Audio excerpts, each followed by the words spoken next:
I'm going to weigh in on the what's the dirt controversy in specific and in the larger context of what it is to be a white commentator of black culture.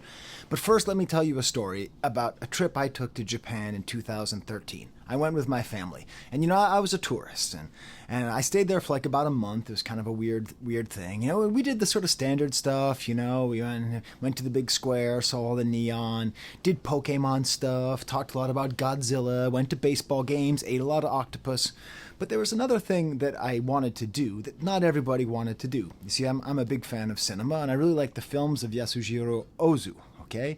He's not the most popular director in the world. He's one of the best-known Japanese directors, but probably you haven't heard of him if you're watching this. Just statistically, you have to sort of study film to really know who he is. But I really liked him. And so I wanted to go to his birthplace. So it's not a typical tourist spot in Japan. And I took the metro with my family, my two kids and my then wife, and we went to the working class neighborhood of Fukagawa, which is right along the banks of this river, kind of a lower class neighborhood. And there's just a little tiny plaque, all written in Japanese, about Yasujiro Ozu being there. And we were looking at it, and I took a picture, and I was all happy. And then out of nowhere, this little old lady shows up. She's got a little bicycle. She must have been, 90 years old. She was super old. And she looked at us and started talking to us in Japanese. And we didn't know any Japanese, beyond thank you, hello, excuse me. And I was just sort of like, Ozu. And I pointed to the picture and went, Ozu. And she said, like this. And she, telling us to go with her. So we didn't know what was going on. We followed her. We went into this old apartment building, went up to her old apartment. She probably lived there for 50 years. And we just sat down, and she gave us this, I don't even know what it was. It was this malted tea drink. I don't even know what it was. I can taste it, but I can't actually describe it.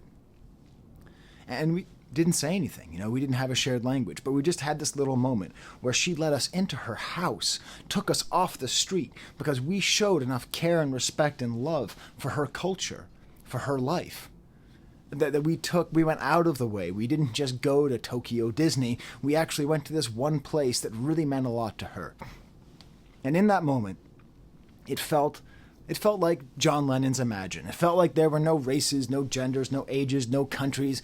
We were all just united in our shared love and appreciation through art. And that is a beautiful feeling. And it is a feeling that I search for all the time. And I'd like to add, I get all of the time. But do you know what's still true about that moment? I was still an American. I was not Japanese. I was traveling with a lot of privilege. Hiroshima still happened. Pearl Harbor still happened. Jim Crow still happened. Nanking still happened. Even though we were sharing bits of her culture, we didn't share language and we didn't share lived experiences. And it's true that I might have understood her better than had I never seen a movie by Ozu. But I didn't really understand her life. I had a cross-cultural connection, but it is very important that you never confuse a cross-cultural connection with being a member of that other culture. I didn't grow up on the banks of the Fukagawa in the post-war period. And despite my love and despite her approval, I was just a tourist. Thank you for auditing the Always Positive New Music Review Show, where I am going to talk about being a white commentator in black culture. And although it is kind of a reaction to the current debate, the Shakespearean shakedown by Justin Hunt of What's the Dirt, it's also a sort of companion piece to something that I did last year with Foreign Men in a Foreign Land. If you haven't seen it, I'll include a link in the description. Tons of links in the description. I'm a professor. Your homework is to watch all of these. This is a fascinating moment in hip-hop criticism. It is Kendrick and Drake, but just in the criticism sphere. It's a fascinating moment. So watch this video. You'll see me, you'll see Volksgeist, you'll see Anthony Fantano, all sort of discussing what it is to try to be a good guest in this culture. I'm not going to focus a ton on What's the Dirt did right or wrong. Whether or not he showed his true self, or whether or not he just goofed up. Frankly, I don't think I'm in a position to judge. I don't. I will give you some viewing recommendations. If you want the best summary of everything that happened up until Justin Hunt's sort of more aggressive response, and up until What's the Dirt's apology, I would watch Curtis King's video. I obviously watch everything Justin Hunt's done on it because he's part of this whole thing. FT Signifier did a great breakdown of it. Chilling with Moni had a really good sort of approach because she apparently was in discussion with What's the Dirt while this video was being made and was trying to help him, and that's quite an interesting one. And hey, if you want another well-meaning white dude who got shouted out by Justin Hunt, Jeremy Hecht's video is also quite interesting, and I'll be touching on that as I go. A lot of people have asked me to do this video, but I've been hesitant, partly because it's like, you know, the whole point is that my voice is not the important voice. But it's been a couple days. Hopefully you've already seen those other folks commenting. But the other reason is, like, I have to admit something to you. And I did a if you want to see a little more of an unhinged rant about this, join my Patreon. I have a video there where I drive to work and I go off. I'm going to be a little bit more responsible here. I apologize for my voice. I don't mean to sound like RFK Jr. I've got some kind of post-nasal drip. I feel like dog poop. I really don't feel good, but I still want to make this. Let me be honest with you. One of the primary criticisms of What's the Dirt's video was the fact that he counted the number of N-words in the song Family Matters by Drake. I have to admit something to you. I don't see why that's so bad. Oh my God. Mask off. Skye's the colonizer. I just have to be honest with you. This is why my voice is not as important. Now, once it is explained to me, I understand. But my initial hearing of that, I personally did not feel that as being any more extravagant or more of a reach or more of an unnecessary detail than figuring out which auction did Drake buy the piece of jewelry off of Pharrell. But this is the difference. I didn't understand. That did not jump out at me. But I understood when FD Signifier heard that and said, when Curtis King heard that and said, when Rob Markman heard that and said, when Moni heard that and said, and most noticeably when Justin Hunt said, when they all said, what the hell? I don't feel it. But do you know why I don't feel it? Because I don't feel it. That's the whole point. That's the danger that we have. We walk a line. That's what we do. It's truly, I'm not the real heroes. No, but it is true. When you speak on cultures that are not your own, you walk a line. But the thing is, you don't set that line. That line predates your birth. It will go on past your death. It is just a line. And should you choose to be in this space and you step over the line, you just got to say, my bad. You don't even have to understand it. You just have to believe it when people tell you. That's the important thing, because they're coming at it from their lived experience. So in their lived experience, they see a white guy counting N-words. They say, now I understood some of the other criticisms. I understood the saying the thing about the family being, using the N-word and all that. Like, there's parts that I did understand, but this is what's really important, is that it is just this idea of believing people when they tell you, because it's their lived experience that is being depicted in the music. It is their lived experience that created this art. It is their lived experience that needs to be the center of the discussion. And I talk about this a fair amount, but I'm obsessed with this, okay? The way we, and when I say we, I mean white supremacy, just white people, stole rock and roll is insane. It was created by many different forces in Black American music.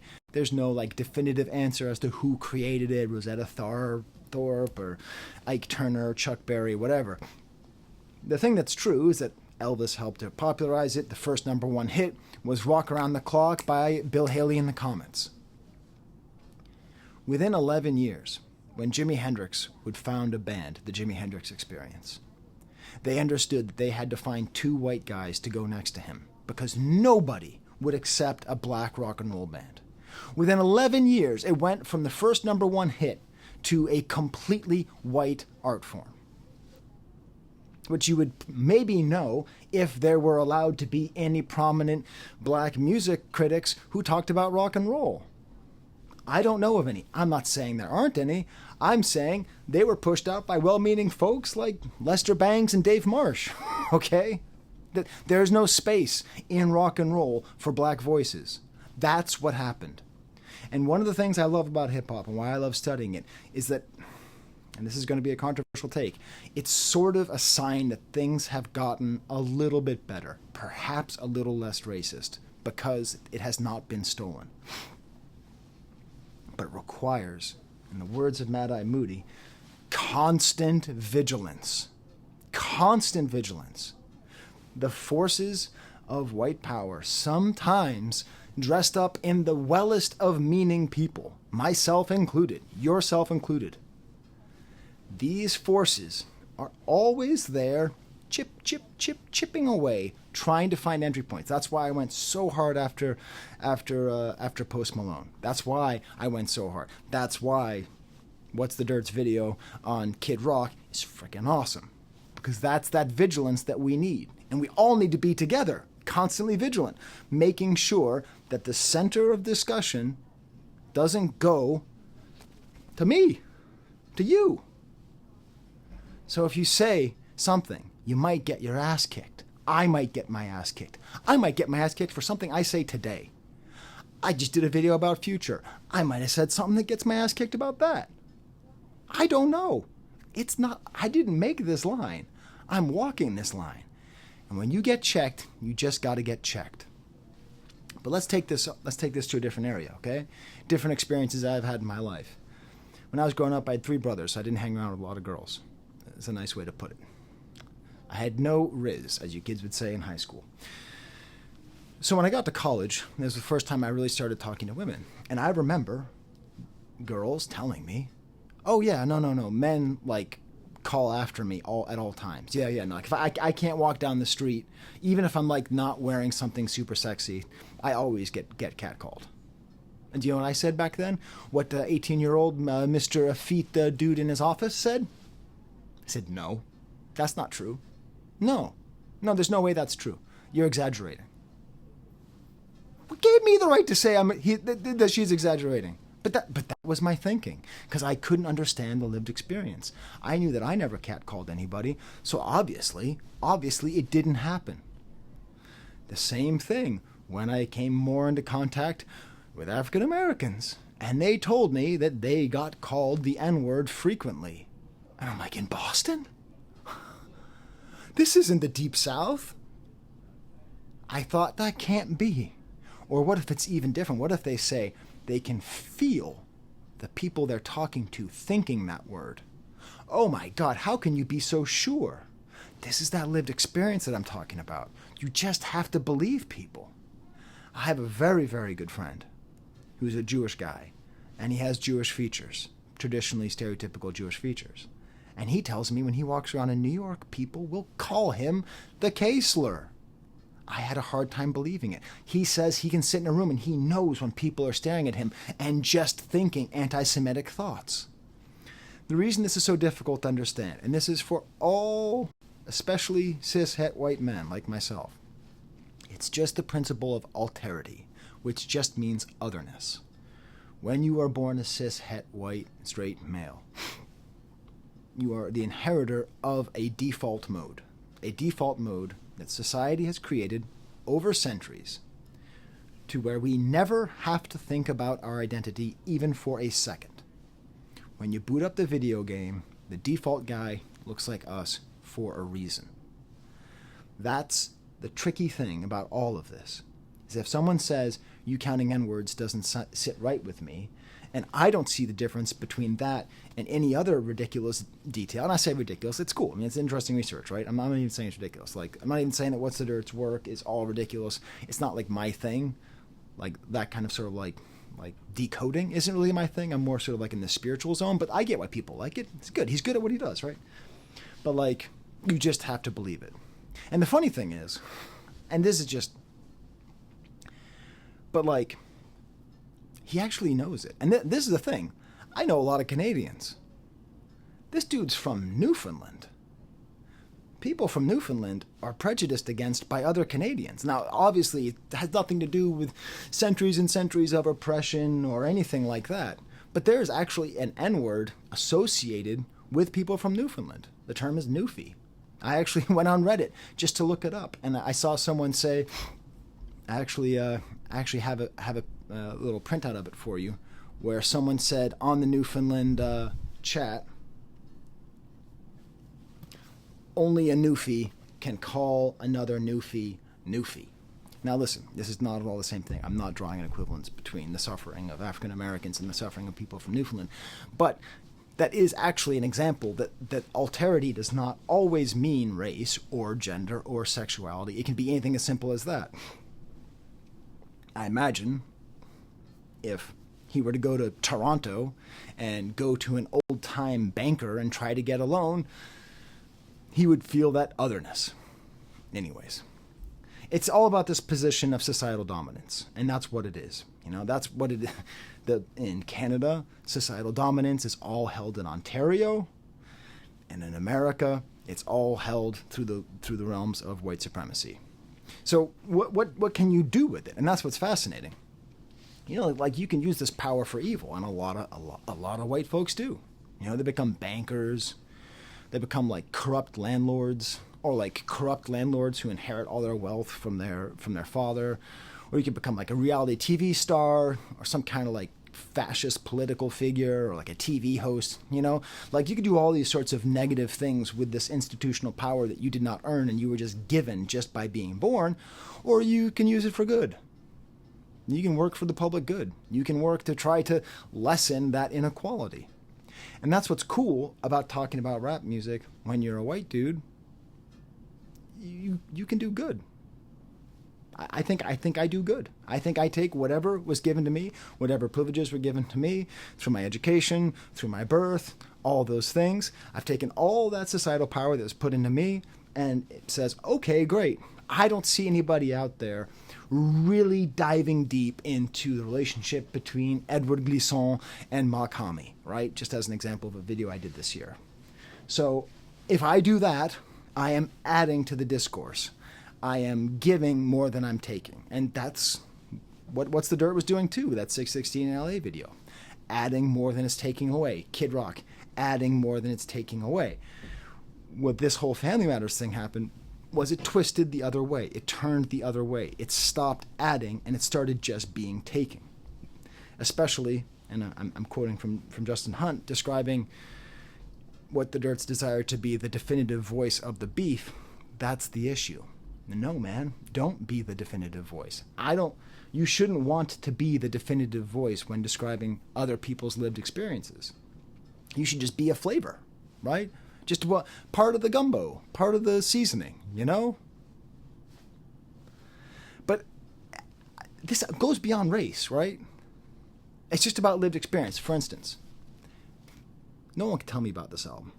Modern Lovers by Modern Lovers from 1973. No human being on earth can tell me about this album. Things that I don't know. I know this album better than you do. And I don't care if you recorded the album. I don't care if you played drums on this album. This album, 4 years before I was born, describes my existence. A nerdy, kind, strange dude from suburban Boston who loves rock and roll but hates drugs, is awkward around girls, and is just nutty for art history. That's what this album is about. It reflects my lived experience. And anybody can talk about it. Some 19-year-old from Compton can listen to this album and talk about it, absolutely. But there is a degree to which they will not be able to access it because they don't have that lived experience. Or OK Computer by Radiohead, right? Like, it correlates strongly to my upbringing, to my education, to my sense of being ill at ease in the time that I grew up, the way that things were marketed towards me, the way I reacted to those things marketed towards me. This applies to comedy. This applies to Arrested Development. Arrested Development and The Simpsons hit on a certain level to me that they may not hit to everyone else. So it's just a show. It goes both ways. So, I love the 1988 album Act a Fool by King T. my favorite rap album of the 80s, probably, you know? And it's all about, like, life in Compton. And I could rap every line on that album for you. And I probably am one of the larger fans of that album on earth. But I don't actually get it, you know? Like, you can get it, but you don't get it because it's not made from or for us. And that's what's tough, is it takes an acknowledgement of that. Like, you have to say it and you have to feel it. One of my favorite things that FD Signifier says, beyond his comments on the cookout, which I'll get to soon, but he said in one of his videos that he would rather talk about racism with Candace Owens than with a well-meaning white liberal. And I remember hearing that. And if you don't know, Candace Owens is a far-right grifter. She's a black woman, but she's a far-right grifter. And I remember feeling a visceral sense of pain when he said that, because I felt like, but we're allies, and we've read a lot of the same books, and I feel a lot of the same ways. But I get it, because, like, she has that lived experience, and he doesn't. I mean, and I don't, and he does, right? And so that's the problem, is that, like, you just have to sit with that. And it ties into my favorite thing that Justin said. This was in his first video, and I've made a little poster out of it. I suggest all white creators who ever talk about non-white culture to print one of these out for yourself. He referred to this. This is what he said to Matt of What's the Dirt, that he was not in the position to properly contextualize. I joked and said that this is a nice way of saying "shut up, white boy." I'm half joking, half serious. This right here, though, is not an insult. It is a fact as debatable as gravity. Okay? I just dropped that, and it fell. That's how true this is. We are not in a position to properly contextualize. All you can do is just acknowledge that and then move on. So what can we do? Right? What's the key here? Well, it's tricky because you get conflicting information, right? Because it's not a monolith, right? Like, no people are monoliths. So you might get 50 people saying, I'm black and I think everything you did is perfect and there's nothing to worry about. Just go by the, Hippocratic Oath or whatever. Do your best to do the least harm possible. So if what you say harms people, anybody, then avoid harming those people. And even if other people think they're too sensitive, just don't. The other thing you can do is you can just learn. You know, I have one of my Patreons, Kiro Leoniver, or Kino Leoriver, I forget. They only have been on my Patreon for like 4 years. I forget how to say their name. But suggested that a lot of this is my privilege. The fact that I'm so good, at not being accidentally racist is partly a result of my education, because I have a doctorate in 17th century French literature. Because in order to get a doctorate, you have to read. I had to read Césaire. I had to read Danticat. I had to read bell hooks. I had to read Glisson. I had to be familiar with post-colonial theory. I had to be familiar with all of these things. And then as a teacher, I have to teach all of these things. So it is a question of informing yourself. You know, you can read. I personally think the autobiography of Malcolm X is like the most important book that anybody can read. It's a really important book. You can read that. I apologize, I'm having a bad hair day. Die, N-Word Die by H. Rap Brown. I think that's pretty good. Souls of Black Folk by Webb Du Bois. I have a hard time pronouncing that properly because he pronounces it not in the way I would pronounce it as a French professor. But even if you don't want to read, there's good news for you, YouTube viewer. YouTube is a good place to start. I say, and will continue to say, that FD Signifier is the most important YouTuber because he is so good at communicating these complicated issues of race from a place of compassion, clarity, intelligence, entertainment, all of that. Like, he does everything that a public intellectual can do. He is a top level, you know, he's like Jordan Peterson levels of talent, but without Jordan Peterson levels of wrong. So just watch just about anything. You start with this video on white fragility. That's a really good place to start. It's where a lot of people started. Watch that Foreign Man in a Foreign Lands video that I referenced above. Basically, use YouTube to your advantage. Get stuck in the pipeline, what they call cornbread, the cornbread pipeline. There's like 50, 100 black voices who are ready to tell you about their experience, ready to tell you about how they interpret things, but ready to tell you how things make them feel in popular culture. You have unparalleled access to people sharing their lived experience on this platform. It can be a great thing. It doesn't have to just be Mr. Beast. It can be something great. You can learn so much. The voices aren't that hard to find. And one of my favorite things that I've learned, and I'm finally going to swing around to my initial point, is the concept of the cookout. So if you are a white content creator and you talk about black music, it is inevitable that you will get messages saying, bro, you are invited to the cookout, okay? One of my favorite things that FD Signifier said was that the cookout is closed. No invitations can go out right now. And it's for that reason, to protect the culture. It's because, frankly, things like this happen. He said that in his video. But also because Jimi Hendrix is just 11 years. Jimi Hendrix can happen to any culture. Okay? Any culture could be taken over. But it's confusing, and this is where I really want to have a lot of sympathy for What's the Dirt, because he said that in his apology video. It's very confusing. It's intoxicating, is what it is. And this happens like when I cover music from Serbia and people tell me, oh my God, Skye, you totally get it. Or when I cover music from France and they say, oh my God, Skye, you totally get it.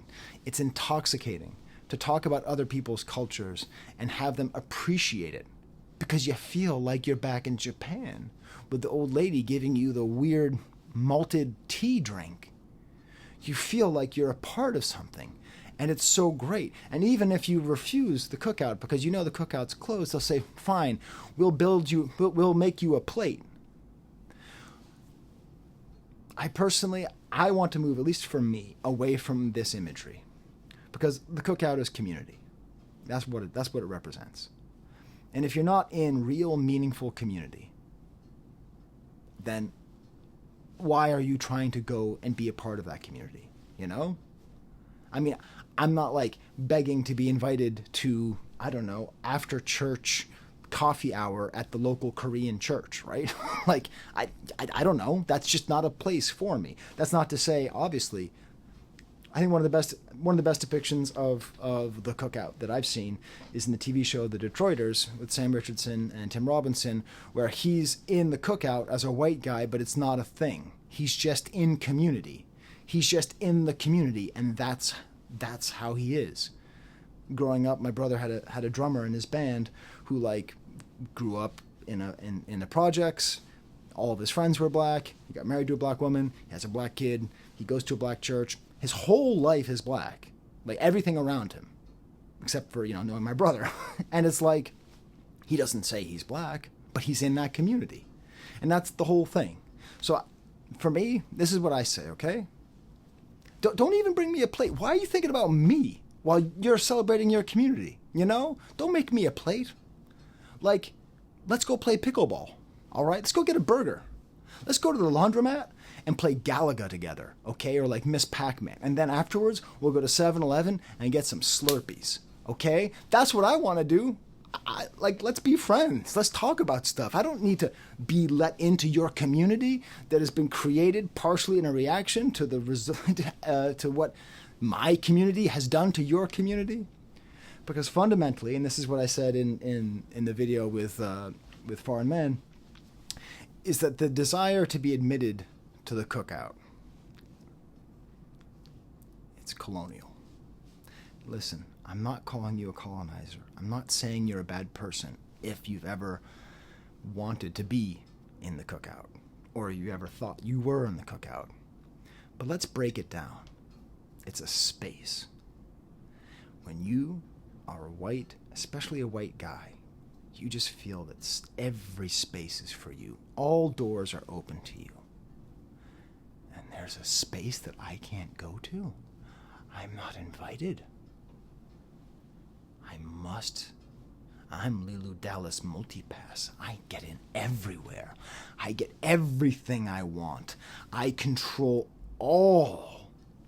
There is a degree to which that's the way it is experienced, and the way the sort of deep, deep, deep down sense of entitlement that one has when one is born the default mode. You know, white supremacy created the material conditions of the cookout and of this art form that seeks to alleviate the suffering and to describe the results of these material conditions. And now we want to be the definitive voices? We want it for ourselves? So what? So we just close down? That's it? No more talking about nothing? Leave it only to black voices? Obviously not. Because we can always give more than we take. And for that, I want to use a term that I have been called as an insult, but I want to reclaim it as a positive. You are a tourist. I am a tourist. We say tourist like it's a bad thing. Man, tourists are important. How else are you supposed to experience other countries, other cultures? How are you going to travel and not be a tourist? Let's pretend that instead of we're talking about white and black, let's just talk about American and not American, because it doesn't matter what you look like. If you are born American, you have certain societal power, certain global power, a structural advantage that was given to you at birth, a feeling of domination which might be so ingrained in you that you don't even recognize it, but that you act on it all the same. Let's just imagine that you're an American citizen, and everywhere you go, the world wants you to go and travel because you have money, you have power, they're interested in what you have to say, they're interested in asking you questions about your country. Sometimes the front page of their newspaper has to do with your country. So let's say you want to visit the pyramids. The pyramids are cool, right? In Egypt, I've never been. You know what, though? You can't just go. You can't just go. You can't just go to Egypt. You need to get a visa. Yeah. You need to go through some hoops. You need to go to the State Department. See, there's levels of tourism, and that's what's important. There's one, the standard rude American tourist. You don't learn any language. You don't learn any culture. You don't eat any of the food. You don't experience anything. You see differences and you laugh about those differences when you're talking to someone else, and that's it. You go to Paris, you eat at McDonald's, you say they stink and they're rude, and then you just go home, okay? That's the standard American tourist. Then you have your sort of level 2 tourists, slight effort, like they might learn how to ask for a hotel room, or how to say thank you, excuse me. With the Egyptian metaphor, maybe they learn about the pyramids, Maybe they try some of the food. And then you have level 3, and that's what I think we should aspire to as tourists in the hip-hop space. Maximum effort. Study Arabic for a year, 2 years, 3 years. Get to intermediate level. Learn about some Egyptian music. Khatum. Learn about mulukiya soup. And find the best place to eat it. Not just the pyramids, but maybe other places of local interest, local history. Go there for a month, 2 months, 2 years. Do whatever your visa will allow. But let's imagine that you're there in Egypt, and you're having a great time, and you're speaking Arabic, and you're comfortable as hell. And the guy at the shop knows your name, and everybody knows that you're the well-meaning American who's doing really nice things and is super kind, okay? Let's just say it's your birthday. So you decide to go down to the Nile. It's Friday, so it's a holy day, but still, you bring a 6-pack. You get a 6-pack of beers. And it's hot. It's a hot summer day in Egypt. So you take your shirt off, and you just have some beers, and your girlfriend's with you, and you make out with her, and you're just sitting there, and you're making out, and you're drinking beers with your shirt off. You're out. Get the fuck out of our country. That's what they're going to tell you. It's illegal. You can't drink alcohol except in certain places. You certainly can't be bare-chested in public. And not for nothing, but PDA is strongly looked down on. You might get your tourist visa revoked. You done messed up, Aaron. That's the point. No matter how comfortable you think you are the tourist visa can always be revoked. And this is the thing. This is the crazy thing.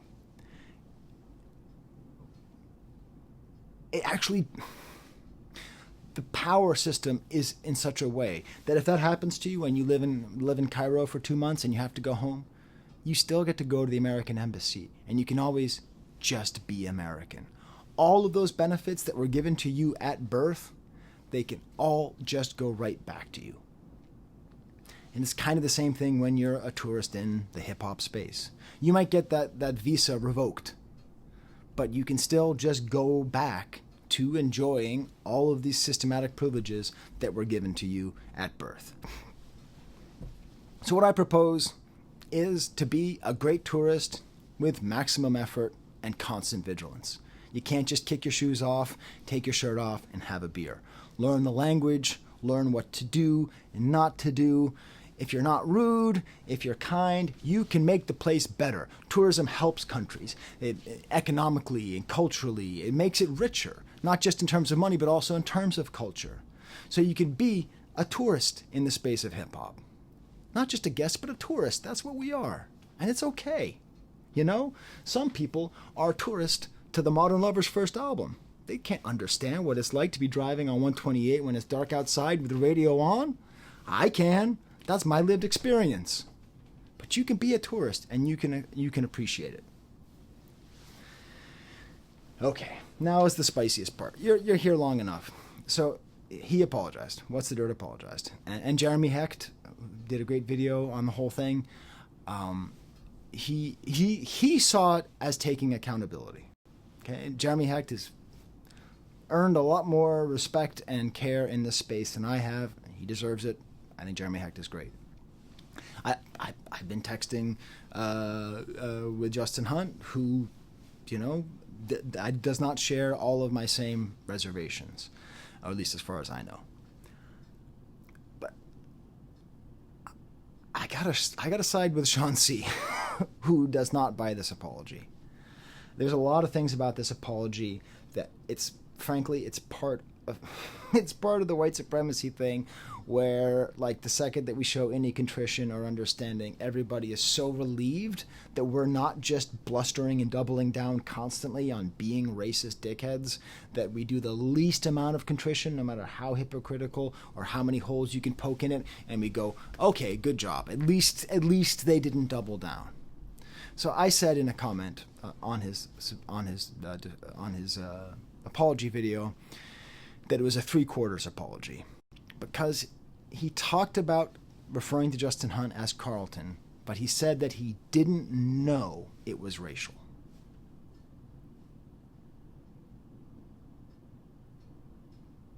What? Dude, it's a solid joke. That's the problem. It's a solid joke that you should not be making. That's the problem. As Curtis King said, why didn't you call him Screech? If you were just trying to call him a nerd, why did you call him a... That's just, it's not true. So you can't apologize for saying it and then front about why you said it. And listen, I'm not calling the dude a racist. You can say racist things without being a racist. I think that's quite possible, right? It's easy. It's hard. We're walking a line. It's hard. I might have said racist things on this channel or in this video. But when you get called out, you get called out. And then when Justin Hunt said he hadn't used the N-word for 20 years, and What's the Dirt laughed and said, ha, I can tell, he didn't mention that in his apology video. So there's 2 moments in his Twitter video in which he said things which are unquestionably career enders, absolute career enders. To me, there's no walking back from that without absolute understanding and saying, I said something, it came from a racist place, I'm ashamed of it, I'm a little bit in over my head, I'm not used to all this success, I'm trying to be a good ally, I don't always know why, maybe I'm being influenced by people who court drama and I'm trying to be like them, I'm up in my head, I'm kind of a little boy lost, but I don't really know what to do, and I appreciate your grace. You know? That's great, but that's not what he said. He didn't say anything about the actual worst things. And then finally, initially, he said that he didn't monetize the video. And this is where I got the most upset. Because in his response, and he did respond to me, so props to him to responding, you know? Like I'm trying to grant grace here. He said that, oh, he was just throwing it together quickly. You know, it was an off the cuff thing. So that's why he didn't mention the I can tell line. Sure, he went on sort of like a patronizing 5-minute thing saying that he made Justin compromise his journalistic legacy, which I don't think is true. But okay. I found that whole bit very patronizing. And also, one more thing. In his apology video, in his initial attack on Justin, he did the Justin Hunt double step. Now, I don't know how much you've watched The Company Man, but he will do this trick very often. It's a great rhetorical trick where he will repeat the same thing for emphasis. Repeat the same thing for emphasis. And he does it. Not only does he describe his terms really well, which a lot of people don't do, it's because he's a real journalist, not just some hack like me on the internet, but because he knows that that's a trick to use to get people to understand you. And I don't know if What's the Dirt was intentionally like doing satire. Anyways, so he said in his apology video, he said that he just threw it together like that. But he still had time to make sure that his sponsor t-shirt was on. Now, unless this man wears his sponsor t-shirts around, which I highly doubt he does, it meant he had to go, oh, I'm sponsored, and he had to put on his shirt. He is getting a bag for it. And who is he getting a bag from? Happy Dad Seltzer. This is wild. This is MAGA Seltzer. Okay? I don't know how much you're paying attention. That is a former president of the United States of America standing in front of a Happy Dad Ale, Happy Dad Seltzer, whatever the hell it is. Happy Dad is run by those Canadian YouTubers who are like actively, strongly pushing for a far right-wing agenda in the United States of America. Hard. Every time you watch a What's the Dirt video sponsored by Happy Dad, you are actively putting money in the pockets of the Nelk boys and everything they represent. So what? We're just supposed to say, oh, no, that's cool. Oh, no, that's cool. No, get your bag. No, you don't get to get your bag. You don't get to be with a freaking far-right seltzer company hawking far-right ideology. That's what it is. Sponsor obligation. I want to be wrong. I want to have the kind of generosity that it appears Justin has, that it appears Jeremy Hecht has. You know, I want to be wrong. I do. And he said in his video that he's going through mental issues. Hey, I know where I went viral with one of my Drake videos. Yo, it's nuts. It is not good for your mental health to go viral. And he went way more viral than I did. So I believe it, okay? I'm not going to say, like, I will never forgive anything. But, like, there has to be a real apology. You have to say sorry for what you did, not just sorry for what you think you can get away with saying sorry for and not have to actually apologize. All right. I was texting with Justin last night, and I said something, and he said, absolutely right. What I said was that he's really good. What's the Dirt is really good at what he does. And he can give more than he takes, but he just has to make that choice. And this feels like he has made the choice to go the other way. And thanks to the constant vigilance of the hip-hop community, the second he went off that line, they were like, yeah, this is it. It's happening, right? It's awesome. This is a blessing. It might not seem like it, but this is a blessing. And hey, the fact that he apologized at all means that he's not doubling down, means he's not going like full act. So maybe he is actually going to try, and maybe he really did mean to apologize for those other things, and maybe it all will end up all right. All right, I don't even know if I'm going to release this video. I think I will, because it's a question of how to be a good tourist. All right. I'm glad my voice held out. I was going to record this morning, but like I woke up and I had like a sore throat. I missed this appointment. College president today. All right. Well,